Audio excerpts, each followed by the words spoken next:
Hi friends, ஒரு 2 வாரம் வெள்ளிக்கிழமை வந்து சந்தைக்கு போலாம்னு நினைச்சு இன்னைக்கு தான் அந்த வெள்ளிக்கிழமை வந்து சந்தைக்கு வந்திருக்கோம். ஆடி 18 வருது இல்லையா, அன்னைக்கு ஏதாவது விதை போடணும்னு எங்க மாமியார் வந்து சொல்லுவாங்க. அதனால விதை போடுறதுக்காக விதைலாம் வாங்குறதுக்காக வந்திருந்தேன். இங்க பாத்தீங்கன்னா எல்லா விதையும் இருந்தது. எந்த விதை வாங்குறதுனே தெரியல. போடுக்கா எல்லாத்துலயும் அவரை விதை, பீக்கிங்காய், பொடலங்காய், பூசணிக்காய் எல்லாத்தையும் போடுக்கான்னு சொல்லிட்டு ஒரு 60 ரூபாய்க்கு விதை வாங்கிட்டு அதுக்கப்புறம் இந்த பக்கம் சும்மா பார்க்கலான்னு வந்திருந்தேன். இந்த ரோஸ் செடி பக்கம் என் கண்ணே போகல. வாங்கிட்டு வந்த செடியெல்லாம் இப்படி போயிடுச்சு அப்படின்னு சொல்லிட்டு அந்த பக்கம் போகாம அந்த இண்டோர் பிளான்ட்டுக்கு அந்த தென்னை மரம் மாதிரி இருக்குது பாத்தீங்களா, இது வந்து நானும் ஒரு வாரமா வந்து கேட்டு போறேன். அதனால 180 ரூபா ஒரு செடி அப்படின்னு சொல்லிட்டே தான் இருக்காரு.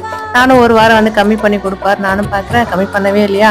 சும்மா சரி பார்த்துட்டு வரலாம் அப்படின்னு சொல்லிட்டு போயிருந்தேன். என்னோட ரோஸ் எல்லாம் காஞ்சு போச்சுன்னு சொல்லிட்டு ஒரு வீடியோ வந்து போட்டுருந்தேன். நிறைய பேர் அதுல என்னோட செடியும் இப்படிதான் ஆயிடுச்சுன்னு வந்து சொல்லியிருந்தீங்க. அந்த வெயில் வந்து பாத்தீங்கன்னா வெயில் அடிச்சிருந்தா கூட நல்லா இருந்திருக்கும். வெயில் மழை இந்த மாதிரி மாறி மாறி வந்ததால பாத்தீங்கன்னா சுத்தமா வந்து தாங்கவே இல்லை. எனக்கு அந்த செடியெல்லாம் காஞ்ச பிறகு பாத்தீங்கன்னா மனசே சரியில்லை. பாப்போம், பொறுமையா வந்து வாங்கி வைக்கலாம்.